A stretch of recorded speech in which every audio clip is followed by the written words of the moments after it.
안녕하세요. 두 번째 시간입니다. 이번 시간은 논술문 작성하는 본론을 어떻게 쓰는지에 대해서 한번 살펴볼까 합니다. 다음 주나 6주차나 7주차까지 서론, 본론, 결론 쓰기를 마무리를 하게 되면 8주차 정도의 레포트가 나갈 거예요. 레포트를 어떻게 여러분들이 쓸 수 있을지 아마 감을 잡을 수 있을 것 같아요. 물론 임용 논술에서도 마찬가지와 같은 방법으로 여러분들이 쓰면 될 것 같아요. 그러면 서론에 이어서 본론은 어떻게 써야 되는지. 본론은 어떤 논제에서 가장 중요한 이 어떤 자기의 생각을 들고 논증을 통해서 근거를 들어서 설득시키는 거죠. 그 주제에 대해서 나는 이렇게 생각한다. 그 주제에 생각하는 핵심 내용들은 나는 이러이러한 네 가지 어떤 그 중심 주제를 통해서 생각한다라고 그 본론을 얘기하는 겁니다. 논제에서 어떤 주장, 근거를 제시해서 어떤 논제에 대해서 설득하는 거죠. 본론은 글의 가장 가운데 부분일 거고 논제에서 벗어나지 않아야 되는 게 중요하고 이 주장과 근거가 굉장히 참신해야 된다는 거죠. 일반적인 어떤 커먼센스한 어떤 그런 일반적인 주장보다는 창의적이고 어떤 개혁적인 어떤 그 주장들과 근거를 객관적인 근거를 통해서 주장했을 경우에 논술문이 이 가치가 올라간다는 거죠. 어떤 독자의 이해를 돕기 위해서 독자의 어떤 동조를 얻기 위해서 자기 나름의 어떤 견해를 세우고 그 근거를 조리 있게 밝혀서 정당성을 입증해 나가야 되는 거겠죠. 즉 다시 말해서 어떠한 논제가 있다고 했을 경우에 이 논제에 대해서 그 주장이 있을 거예요. 이 주장이 이 네 가지 정도로 되게 축약해서 주장을 해서 그 논제를 설득하게 되는데 이 핵심 문장, 이 핵심 내용을 얼마만큼 참신한 내용으로 얼마만큼 독자의 어떤 동조를 얻을 수 있는 그 내용으로 그리고 이 중심 문장이 있다고 하면 이러한 뒷받침되는 근거, 어떤 이유를 들어서 이것을 설명하느냐에 따라서 이 논제를 어떻게 나의 주장을 펼칠 수 있는 건지 중요하다는 거죠. 독자의 동지를 얻기 위해서는 참신한 주장이 있어야 된다는 거. 그리고 두 갈씩 구성을 해야 된다. 이와 같이 일단 그 자기의 주장들이 있으면 두 갈씩 문장으로 자기의 주장을 펼친 다음에 이 두 갈씩 문장에 대해서 어떠한 이유들을 들어서 제시해 주면 되겠죠. 두 갈씩 구성. 그리고 분량은 서론은 1 정도 분량, 3 내지 4는 본론, 그리고 결론은 1. 대개 한 문단으로 서론은 만들어지고 결론도 한 문단으로 만들어집니다. 이 내용이 어떤 배열일 수도 있고 문단의 수일 수도 있을 것 같아요. 이렇게 본론의 비율은 이렇게 구성을 하면 좋다는 거.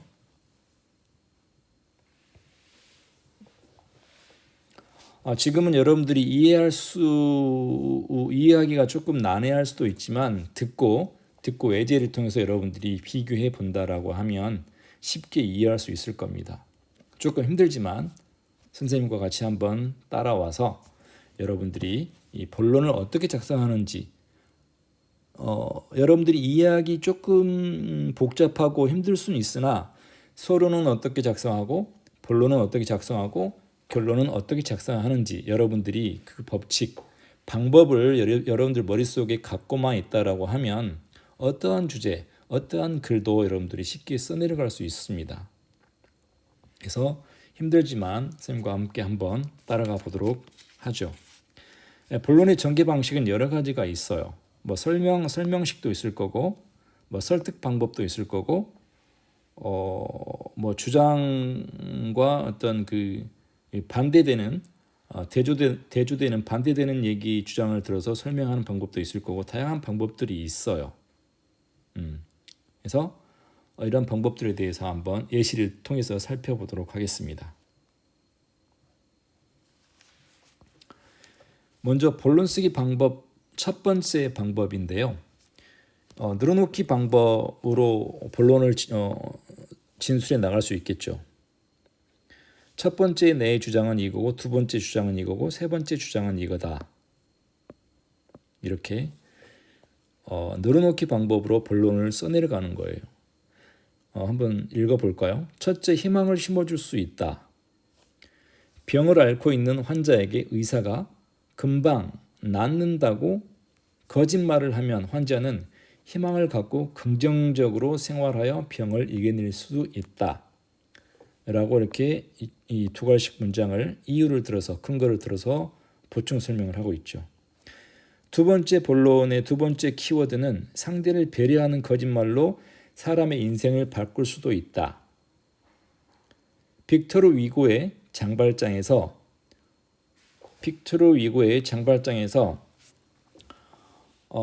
주교는 은촛대를 훔쳐간 장발장을 잡아온 경찰에게 장발장은 도둑질을 하지 않았다라고 거짓말을 하고 이를 통해 깊은 반성을 한 장발장은 후에 자선사업을 많이 하는 등 인생을 바꾸었다라는 어떤 예시를 통해서 상대를 배려하는 거짓말로 사람의 인생을 바꿀 수 있다라는 중심 문장을 뒷받침하고 있죠. 또 세 번째 주장은 자신감을 가질 수 있다. 나는 처음에 줄넘기 2단을 못했지만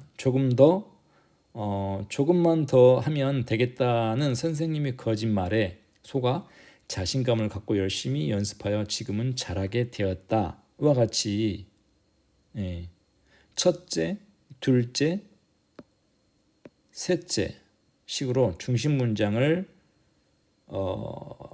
두 가지식으로 제시하고 자기의 뒷받침되는 근거, 논증을 통해서 중심 문장을 논증하고 있죠. 이와 같이 늘어놓기 방법으로 본론을 쓰기 방법 첫 번째, 개념 정의 방법. 서론에서는 논제 지시가 있었죠. 서론에서 단도직입 문장이 나오고 그리고 그 논제에 대해서 어떤 문제 제기를 하고 그다음에 필요성 이 본론에서 주장할 내용에 대해서 필요성을 들었어요. 본론에서는 단락의 소주제문을 이끌어내기 위해서 개념 정의를 하면서 본론을 전개해 나갈 수 있다는 거예요. 자, 한번 살펴볼까요? 인터넷 중독은 가상 공간의 활동에 집착하고 의존하여 기분의 변화, 내성, 금단 증상, PC 사용으로 인한 주변 사람들과의 갈등, 재발 등을 경험하게 되는 현상을 말한다. 와 같이 인터넷 중독에 대해서 개념 정의를 했죠. 개념 정의를 하고 그리고 가상 공간은 컴퓨터에 의해 허상으로 만들어진 공간이다. 따라서 현실에 존재하는 인간이 그러한 가상 공간에 집착하고 의존하는 것은 바람직하지 않다라고 개념 정의를 하면서 본론을 시작하고 있어요. 늘어놓기 방법, 개념 정의 방법. 자, 다음은 본론 쓰기 방법 또 다른 방법인데요. 문제, 원인, 해결 문제를 분석하고 원인 개선 방안을 제시하는 방법으로 지금 본론을 쓰고 있고 예시를 활용한 방법도 있어요. 자, 한번 볼까요? 자, 먼저 문제점을 분석하고 원인 해결 방안을 제시해 주는 거. 자, 큰 도시 학교에 전학 온 미르는 시골 친구들과 사이좋게 지내지 못하고 있다. 혼자 있는 시간이 많고 친구들에게 따돌림을 당한다. 반면에 소희는 반장인 자신을 미르가 무시하는 것 같다 화가 많이 나 있다라는 어떤 문제가 있어요. 예시문에 있었겠죠. 이러한 문제점이 있다면 원인을 분석해야 되겠죠. 원인. 자, 이들은 서로 충분히 알지도 못한 채 자기 생각대로 상대방이 행동하지 않자 불만을 가지고 있다. 특히 미르는 부모님의 이혼과 전학 때문에 힘들어서 아이들과 어울리기보다는 혼자 있고 싶어 한다. 그런 미르가 시골 아이들 눈에는 무시하는 것처럼 보이는 것이다. 와 같은 원인을 분석했어요, 지금. 원인을 분석했으면 이제 해결 방안도 본인이 제시를 해줘야 되겠죠. 사람들은 웃는 얼굴을 좋아한다. 비록 지금이 힘든 때이긴 하지만 미르가 늘 웃는 얼굴로 친구들을 대한다면 미르를 보는 친구들의 기분이 좋아져 사이가 좋아질 것이다. 또 용기 내서 말도 걸어보고 힘든 일이 있을 때 친구들을 도와주면 사이가 좋아질 수 있을 것이다. 라고 이 논설문을 쓰는 사람은 이렇게 문제 해결 방법을 제시를 했네요. 뭐 단순히 미르가 웃는 얼굴로 친구들을 대하기는 쉽지 않겠죠. 그러한 웃는 얼굴을 하기 위해서 어떻게 해야 되는 수단을 동원해서 진술해 줬으면 더 좋았을 것 같아요. 이와 같이 문제점이 있다면 그 문제점을 분석하고 원인을 찾고 이거 분석하는 거죠. 원인을 찾고 해결 방안을 제시를 해서 독자들을 설득해서 본론을 제시해 가는 방법. 문제점, 원인 분석, 해결 방안 제시. 다음은 예시를 활용한 단락쓰기이네요. 예시를 활용해서 또 본론을 어떻게 제시해 나갈까요? 예시를 활용해서 어떤 예시인가 한번 볼까요? 인터넷 중독 예시네요. 인터넷 중독을 예방하기 위해서는 건강한 인터넷 환경 조성하는 일이 가장 중요하다라고 했어요. 인터넷 중독을 예방하기 위해서는 죄송합니다. 인터넷 중독을 예방하기 위해서는 건강한 인터넷 환경 조성하는 일이 가장 중요하다. 예를 들면 컴퓨터는 거실과 같이 개방된 공간에 놓고 가족 구성원이 정해진 시간에만 가족 구성원 누가 정해진 시간에만 컴퓨터를 사용하도록 하는 원칙을 세운다. 정해진 시간에만 사용하도록 원칙을 정한다는 거죠. 문장이 조금 이상한데 이때 부모가 먼저 모범을 보인다면 그 효과는 더욱 크다. 부모가 먼저 모범을 보이고 아이들이 정해진 시간에만 쓸 수 있도록 원칙을 세운다는 거죠. 이와 같은 그 예시를 들어서 단락을 쓰고 있어요. 인터넷 중독을 예방하기 위해서는 건강한 인터넷 환경 조성하는 일이 가장 중요하다라는 문장을 들고 또 예를 들어서 본론을 제시를 하고 있죠. 문제가 있다면 원인을 분석하고 해결하는 방법으로 본론을 제시할 수 있고 또 네 번째 방법은 예시를 통해서 본론을 제시할 수도 있다는 거예요. 자, 다음은 또 본론 쓰기 방법이 또 다른 방법이 있네요. 비교하고 대조, 분류해서 쓰는 방법들이 또 있어요. 자, 비교해서 어떤 방법으로 비교를 했는지 한번 보죠. 여러분들도 한번 읽어보세요. 자, 비교를 어떤 방법으로 했는지 그리고 분류를 어떤 방법으로 했는지 잠깐 여러분들이 빠른 속도로 한번 읽어보면 좋을 것 같아요.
한번 살펴볼까요? 자, 비교. 비교는 여러분들이 한번 읽어봤을 것 같고, 어떤 대상을 비교하면서 본론을 써내려가는 거죠. 반말과 존댓말을 비교하면서, 반말과 존댓말을 비교하면서 이렇게 본론을 진술해 나가는 방법이 있고, 또 여기에는 분류하는 방법이죠. 분류. 인터넷 중독을 해결하려면 먼저 인터넷 중독이 어떤 성격의 중독인지 알아야 한다. 중독은 크게 내성 중독과 외성 중독, 그리고 급성 중독, 만성 중독 이렇게 구분하면서 분류를 통해서 제시를 해 나가고 있어요. 이와 같이 어떤 논제에 대해서 비교를 통해서 또는 대조되는 반대되는 내용을 들면서 또는 분류를 들어가면서 본론을 써내려가는 방법이 있을 거예요.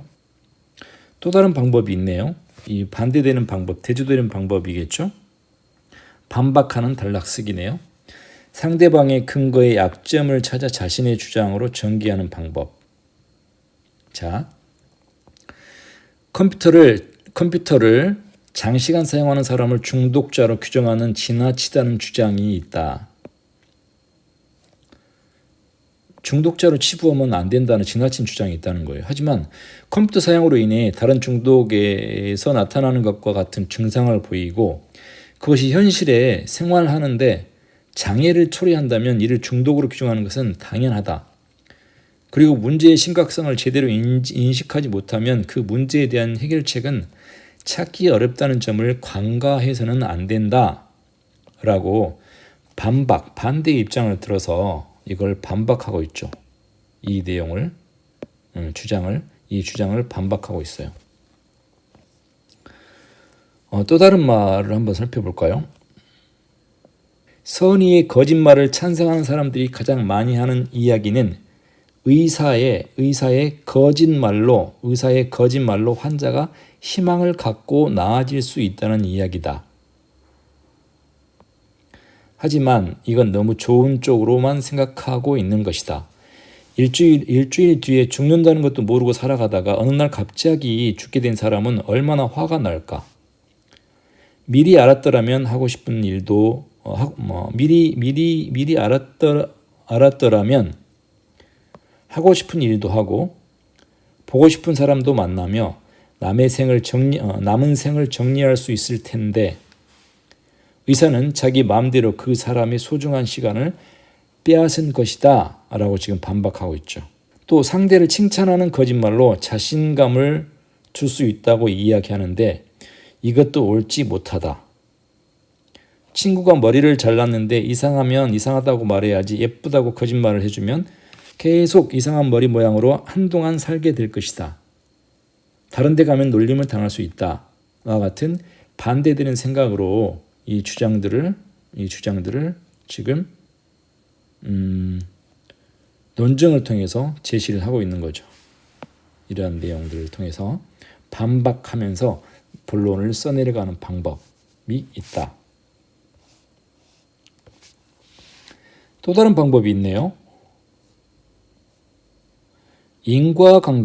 인과관계를 들어서 본론을 써내려가는 방법. 여기도 한번 볼까요? 인터넷 중독에 대한 내용이 많네요. 인터넷 중독에 대한 처방도 약물에 의존하기보다는 심리치료와 함께 건강한 생활 습관을 갖도록 유도해야 한다. 왜냐하면 인터넷 중독 증세가 나타나기까지 오랜 시간이 필요하며 본인의 잘못된 습관이 이 주요 원인이기 때문이다 라고 왜냐하면 인과관계를 들어서 본론을 설명해 나가고 있죠. 자, 이와 같이 본론 쓰는 방법들이 다양하게 있었네요. 자, 먼저 늘어놓기 방법이죠. 늘어놓기. 첫째, 둘째, 셋째 방법으로 자기의 핵심 중심 문장을 제시를 하고 자기의 어떤 논거를 통해서 논증해 가는 늘어놓기 방법. 개념 정의 방법. 인터넷 중독이라는 개념 정의를 하면서 전개해 나가는 방법. 그리고 어떤 논제가 있을 경우에 그 제시된 그 문제에서 문제와 원인을 분석하고 그 해결 방안을 제시하면서 논증에 가는 방법이 있고, 예시를 통해서 어떠한 인터넷 중독이라는 이러한 예시를 통해서 인터넷 중독을 예방하기 위해서는 건강한 인터넷 환경 조성하는 일이 가장 중요하다. 예를 들면 인터넷 중독과 또 다른 예를 들면서 본론을 전개해 나가는 방법, 또 비교하고 대조하면서, 그리고 분류, 여러 가지 종류를 들면서 설명해 가는 방법, 본론 쓰기 방법이 다양하게 있죠. 그리고 반박하면서 그 주장에 대해서 반대되는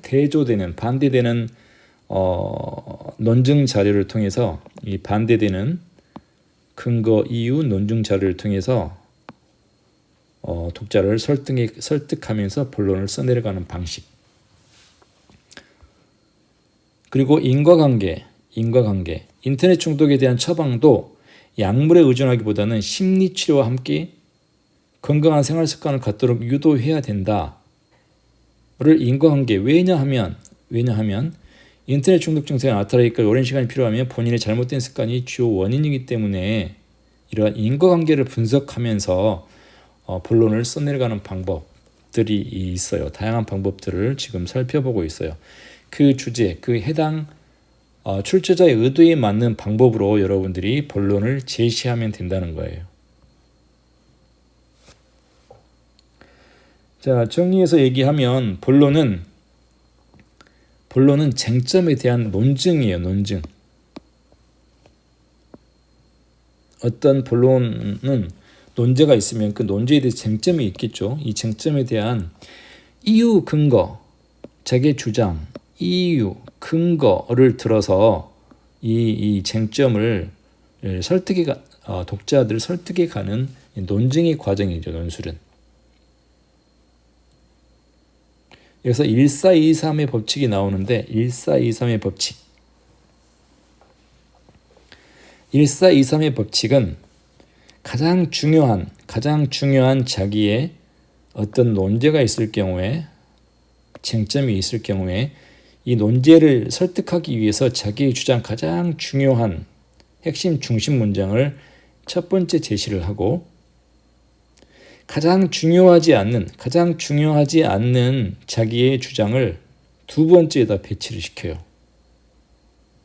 그리고 두 번째 중요한 거, 세 번째 중요한 내용을 세 번째, 네 번째에다 배치를 시켜요.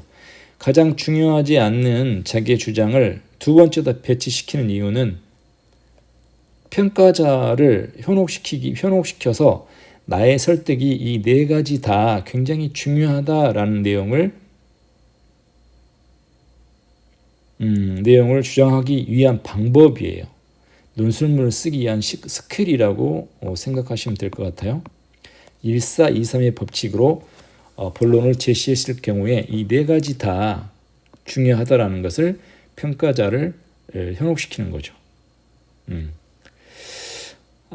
여기에 보면 구체적이지 못한 예가 있고 아주 구체적인 객관적인 근거, 이유 자료를 들어서 논증을 하고 있는데, 한번 들어가서 이해를 한번 해보죠. 민사고 논술 지도 선생님이 한 문장을 가져오는데, 자, 과학으로 환경오염 문제를 극복할 수 있다는 주장은 잘못되었다. 과학적 지식과 기술은 불완전하기 때문이다. 주장이 있죠. 불완전한 지식과 기술은 예측하지 못한 부작용이나 피해를 가져올 수 있다. 환경오염을 제거하려 도입한 지식이나 기술이 더 심각한 문제를 야기할 수 있다. 이런 불완전한 지식이나 기술로 환경 문제를 극복할 수 있다는 생각은 오산이다. 라는 내용을 지금 논증을 통해서 설득하고 있고, 자, 다음 예시를 한번 같이 볼게요. 과학으로 환경오염 문제를 극복할 수 있다는 주장은 잘못되었다. 과학적 지식과 기술은 불완전하기 때문이다. 여기까지는 똑같죠. 기적의 살충제로 각광받던 DDT가 예상치 못한 생태계 파괴 부작용을 일으켜 지금은 완전히 금지되지 않았는가? 이런 불완전한 지식이나 기술로 환경 문제를 극복할 수 있다는 생각은 오산이다. 어떤 차이가 있나요, 여러분들?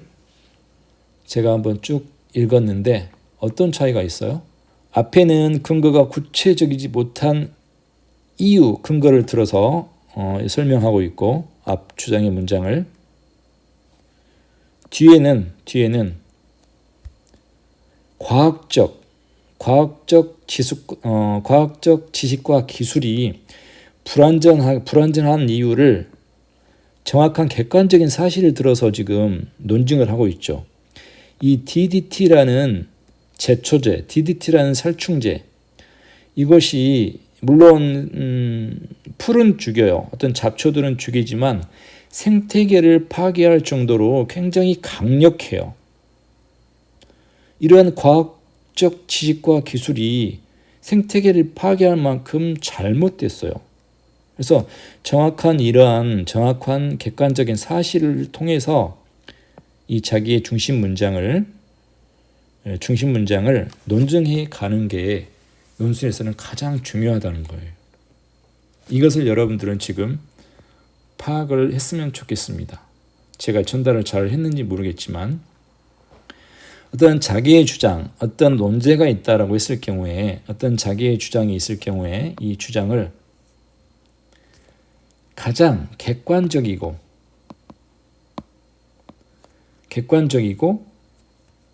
투명하고 논리적이고 시사적이고 남들이 인정할 수 있는 그러한 근거를 들어서 자기가 주장하는 내용을 근거를 들어서 설명을 할 때, 논증을 할 때 이 자기의 논술문은 가치가 있다, 굉장히 잘 쓴 논문이다 이렇게 표현할 수 있다는 거죠. 자,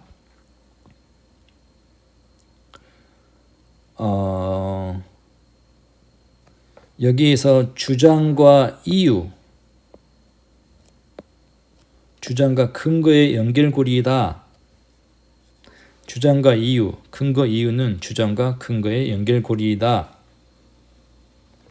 주장과 자기의 주장, 자기의 핵심 문장, 자기의 중심 문장이라고 하죠. 논술문에서는 두 가지식으로 표현하죠. 자기의 중심 문장이 있으면 이게 주장이죠.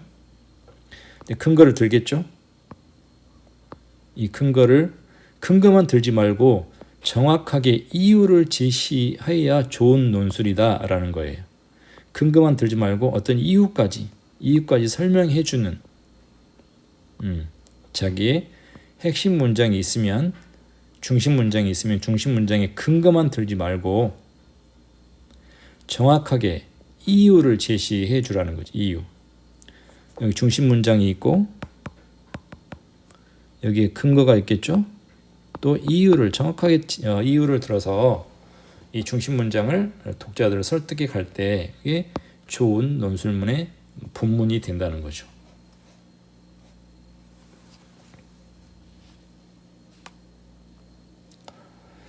본문에서 중요한 세 가지를 들고 있는데 앞에서 다 설명했어요. 자, 두 가지식으로 구성하고 순서를 매기고 첫 번째, 두 번째, 세 번째, 네 번째 주장. 첫 번째 중심 문장에 대해서 근거를 들고 이유를 들고 두 번째 중심 문장을 두 가지식으로 표현하고 또 근거를 들어서 중심 문장을 설명하고 이유를 들고 세 번째, 네 번째 같은 방법으로 이렇게 순서를 매겨서 본론을 제시한다는 거죠. 이 근거는 1,4,2,3의 법칙으로 가장 중요한 자기의 주장을 첫 번째 배치시키고 가장 설득력이 부족한 자기의 생각을 두 번째에다 배치를 시켜요. 그리고 순차적으로 자기의 근거를 제시함으로써 이 본론의 단락을 채워나갈 수가 있겠죠. 서론이 있을 거고 본론이 있을 거고 그 다음에 결론이 있겠죠. 서론은 한 문단으로 작성하고 본론은 3개에서 4개 또는 2개, 결론도 1개의 문단으로 제시를 한 개, 1000자에서 1500자 논술의 형태가 되겠습니다. 논증 방법에 대해서 또 있는데요. 논증 방법. 자, 논증 방법. 연역적 논증, 귀납적 방법, 정반합의 원리 이렇게 어렵게 있는데 논증의 방법도 여러분들이 적용하면 좋을 것 같아요. 자, 연역적 논증은 먼저 대전제를 먼저 제시를 한다는 거죠. 중심 문장으로. 모든 사람은 죽어요. 대전제. 소전제, 소크라테스는 사람 죽었어요. 그래서 소크라테스는 사람이다 라는 소전제를 들고 결론으로 소크라테스는 사람이기 때문에 죽는다와 같이 이 중요한 결론, 대전제를 먼저 여기다 반대로 여기다 연역적으로 제시를 하고 논증해 가는 방법이 연역적 논증.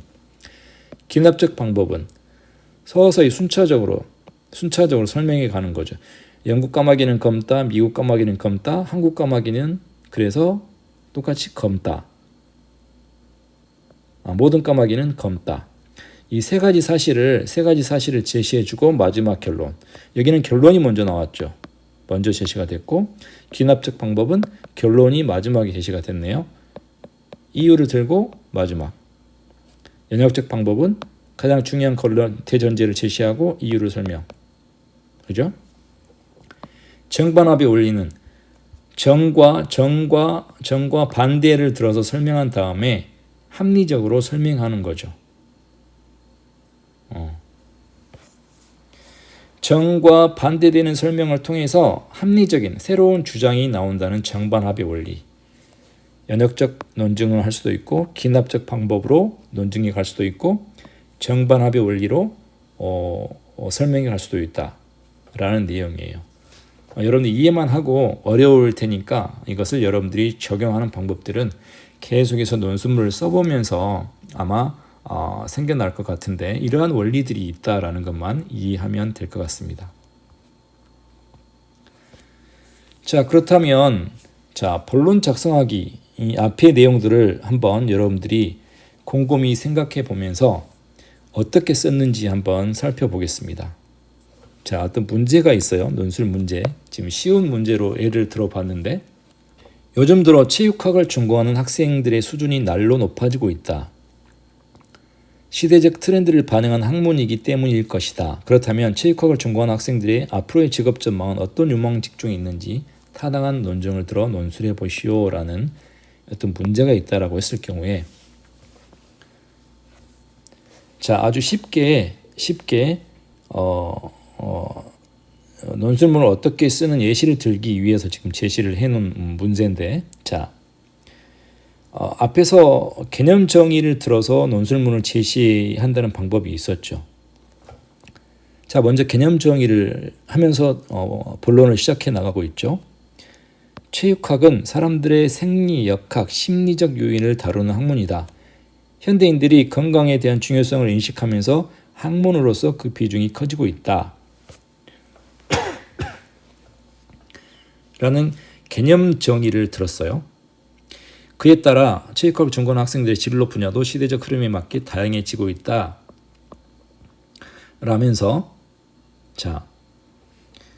먼저 첫 번째 지금 본론의 자기의 주장을 첫 번째, 두 번째, 세 번째, 네 번째 정도 4가지로 들어서 본론을 제시하면 된다고 그랬는데 첫 번째는 먼저 세계적인 스포츠 선수나 스포츠 상업화에 관여하는 스포츠 에이전트 분야를 들 수 있다 라는 중심 문장을 지금 들고 있죠.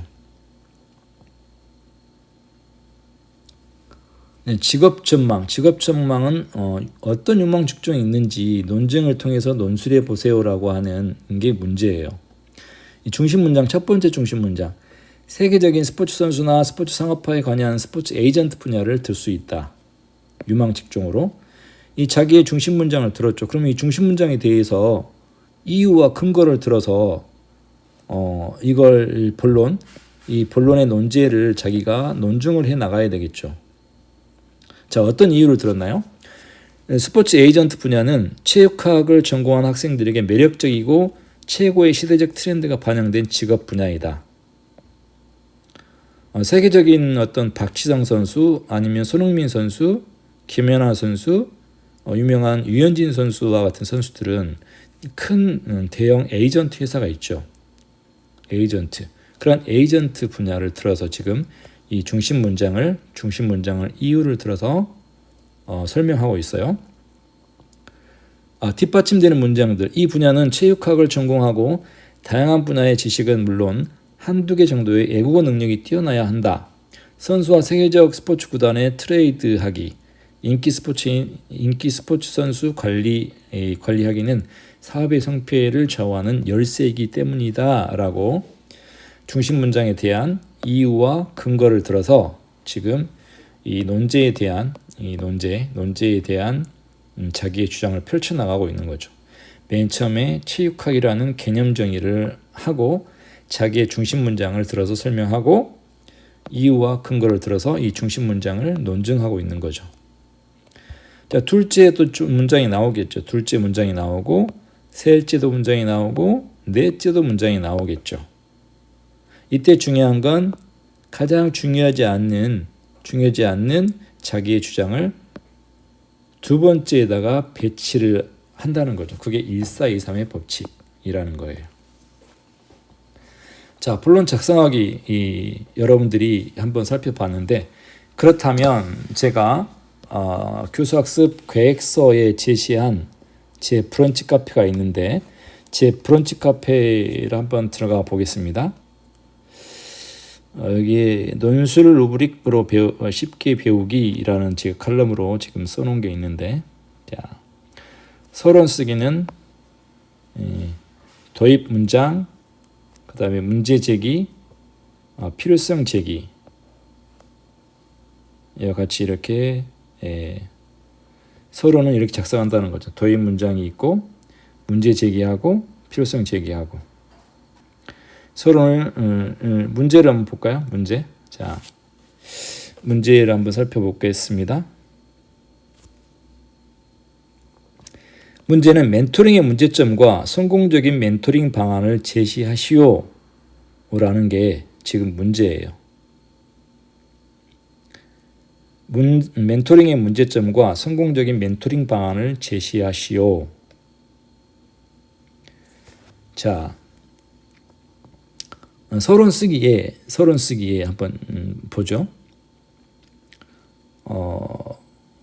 피터 드러거는 미래 조직에서 가장 강력한 인재 육성 툴은 멘토링이라고 강조한 바 있다. 도입 문장을 먼저 제시를 했죠. 그 다음에 이제 문제점이 나오면 되겠죠. 서론에서는. 문제점을 어떻게 제시를 한다 볼까요? 최근 우리 교육계에서도 멘토링에 대한 이해가 점차 깊어감에 따라 동료 장학이나 학습 부진화 지도 등에서 다양하게 시도되고 있다. 멘토링이 교사 교육을 위한 프로그램으로 정착된다면 교사 개인은 물론 학교 발전에 크게 도움이 될 것이다. 라는 멘토링에 대한 문제 제기를 하고 있어요. 그러면 이제 내가 본론을 제시하기 위한 필요성도 내가 문장을 써 내려가야 되겠죠.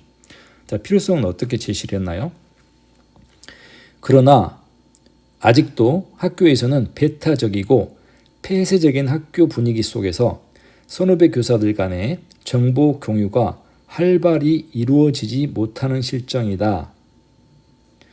지금 문제가 뭐였나요? 멘토링의 문제점과 성공적인 멘토링 방안을 제시하라고 했어요. 그래서 여기 서론에서는 도입 문장을 먼저 제시를 하고 그리고 문제 제기를 하고 필요성 제기를 통해서 서론을 지금 작성했죠. 자, 서론을 이렇게 작성했어요. 자, 그렇다면 멘토링의 문제점과 성공적인 멘토링 방안에 대한 본론을 어떻게 썼는가 한번 볼까요? 자, 본론 쓰기 루브릭에서 본론 쓰기는 어떻게 한다고 그랬어요? 앞에서 여러 가지 방법들이 있었죠.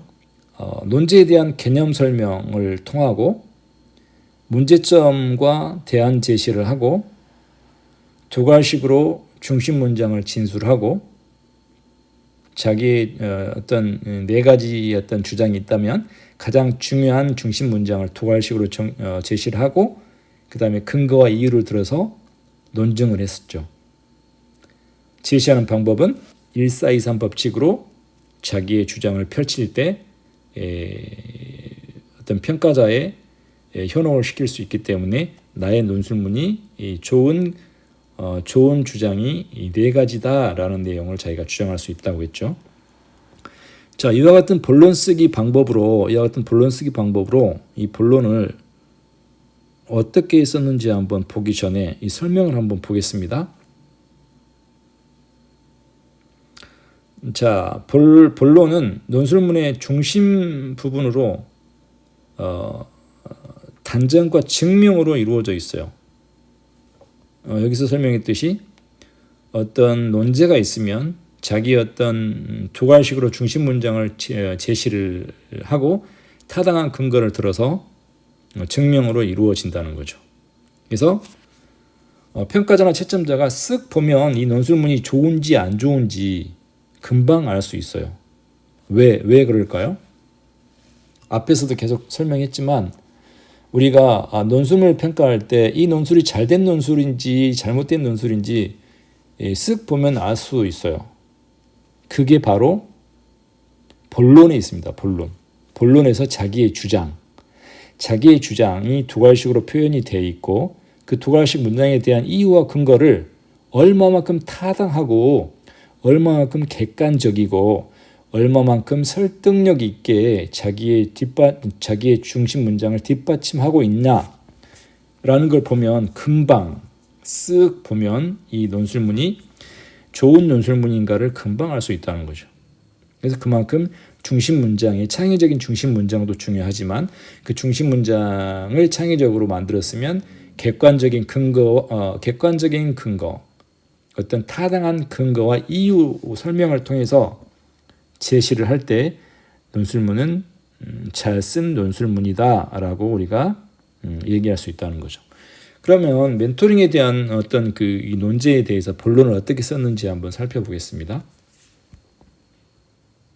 자, 멘토링에 대한 개념 설명을 먼저 여기서도 제시를 했네요. 멘토링은 교사들이 1대1의 관계를 맺어 서로가 도움을 주면서 개인과 공동체의 목표 달성을 위하여 꾸준히 노력하는 과정이다 라는 지금 개념 설명을 듣고 있어요. 자, 개념 설명이 있었으면 이제 어떤 문제점을 분석을 했네요. 여기서는 자, 문제점을 분석하고 대안 제시를 통했어요. 자, 초임교사의 경우 교사들과의 관계 등과 같은 전반적인 학교 생활이나 담당 업무에 대해 수시로 조언을 얻음으로써 학교 생활에 적응할 수 있다. 뿐만 아니라 멘티의 능력 개발을 가속화시켜 교과, 생활지도, 학급 경영 능력을 높여줄 것이다. 그런데 제시문을 분석해 보면 여기서부터 이제 문제점 분석이 되네요. 그런데 제시문을 분석해 보면 멘토링 과정에서 문제점이 나타난다. 멘토는 인간적인 교감을 바탕으로 한 진심 어린 소통이 아니라 지극히 형식적인 권위적인 자세로 멘토링을 하고 있다. 학교 현장의 상황을 지금 설명하고 있는 거죠. 문제를 분석하고 있는 거죠. 멘티 또한 자신의 수업 능력 향상을 위해 도움을 받으려는 자세보다 학교 여건을 핑계 삼아 회피하려는 경향을 보인다. 그 밖에 신규 교사에 대한 학교의 과중한 업무는 정상적인 멘토링을 어렵게 하고 있다. 학교에서 너무 선생님들의 업무도 많고 신규 교사에 대한 업무도 많이 주고 하는 관계로 멘토링 학습에 대한 문제점을 지금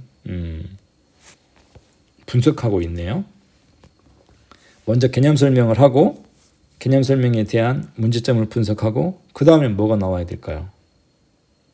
자기의 주장하는 중심 문장이 나오고 어떤 대안이 나와야 되겠죠. 문제점 분석에 대한 자기의 어떤 설득을 할 수 있는 그 대안이 지금 제시가 되어야 되겠죠.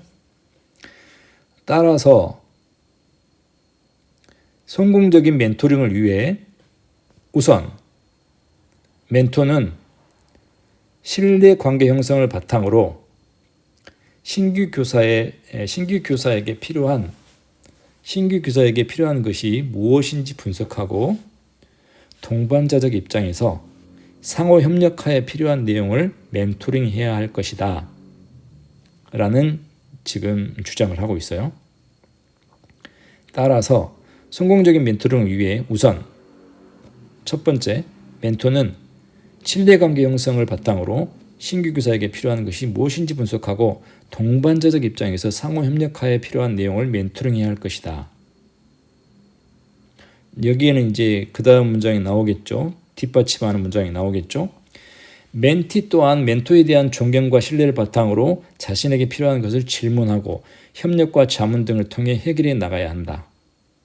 학교에서는 효과적인 멘토링이 이루어질 수 있도록 학교 업무를 최소화하고 멘토와 멘티가 협의하고 대화할 수 있는 시간적 여유 공간과 분위기 조성에 앞장서야 할 것이다 라는 문제점 분석에 대한 대안을 제시를 하고 있어요.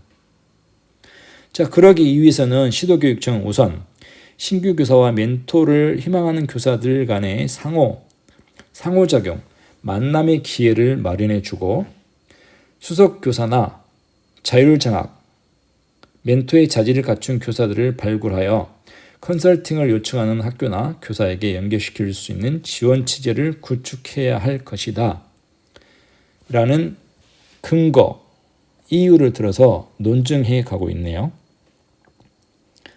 지금 이 신태식 교수는 임용고사, 전문직 장학사를 시험 보는 사람들을 위해서 논술 강의를 하고 있는 교수인데요. 이 교수의 논술문을 지금 가져와서 예시를 들고 있습니다. 그래서 맨 처음에 멘토링에 대한 어떤 그 논제에 대한 개념을 설명하고 그 다음에 개념에 대한 문제점을 분석한 다음에 대안을 제시를 통해서 논증해 가고 있죠. 이와 같이 이 본론을 작성해 가면 된다는 겁니다.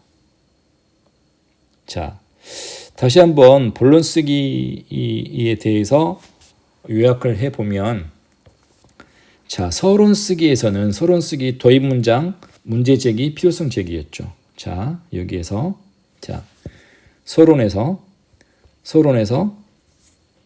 도입 문장, 문제 제기, 필요성 제기, 서론 작성을 통해서 자 본론을 작성을 어떻게 하냐면 본론은 먼저 개념 정의, 어떤 논제에 대한 개념 정의를 하고 문제점을 분석하고 대안을 제시해 나간다는 거예요. 논제에 대한 개념을 들고 문제점을 분석하고 대안을 제시해 나가는 순으로 본론을 써내려가면 되는데, 자 그렇다면 자 본론을 이렇게 썼어요. 본론 먼저 개념 설명을 했어요. 멘토링에 대한 개념 설명을 하고 그 다음에 현재 학교 현장에 대한 멘토링에 대한 개념에 대한 문제점이 어떠한 문제점이 있는지 분석을 한 다음에 거기에 대해서 대안을 제시를 하고 있죠. 논증을 통해서. 이와 같이 본론 쓰기 방법은 개념 설명, 문제점 분석, 대안 제시와 같은 방법으로 써내려갈 수 있다는 거죠. 두서없이 저번 시간과 이번 시간에 걸쳐서 서론 쓰기 방법, 서론 쓰기 방법, 본론 쓰기 방법에 대해서 설명을 했습니다. 설명을 했는데 물론 지금 처음 접하는 학생들은 물론 이제 국어를 전공하는 학생들은 아주 쉽고 이해하기 쉽겠지만 그렇지 않은 학생들은 처음 접하는 내용일 수도 있어요. 그렇지만 여러분들이 서론 쓰기 방법, 본론 쓰기 방법을 여러분들만의 어떤 규칙을 정해서 머릿속에 이해를 하고 있다라고 하면 어떠한 주제가 와도 서론, 본론, 결론 쓰기를 쉽게 할 수 있을 거라는 생각이 들어서 교직 실무 과목에 여러분들과 함께 교직 논술이라는 주제로 교직 실무 강의를 하면서 중간중간 선생님이 설명을 하고 있습니다. 여러분들이 다 이해를 다 하지 못했다 하더라도 전혀 상관이 없어요.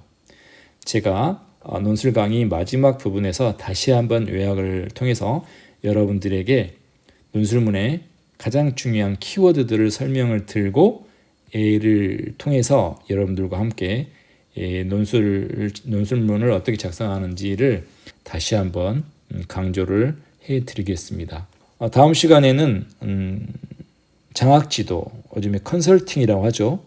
학교 컨설팅, 수업 컨설팅을 어떻게 하는지, 그리고 시간이 되면 결론 쓰기 방법은 또 어떻게 하는지에 대해서 살펴보도록 하겠습니다. 수고하셨습니다.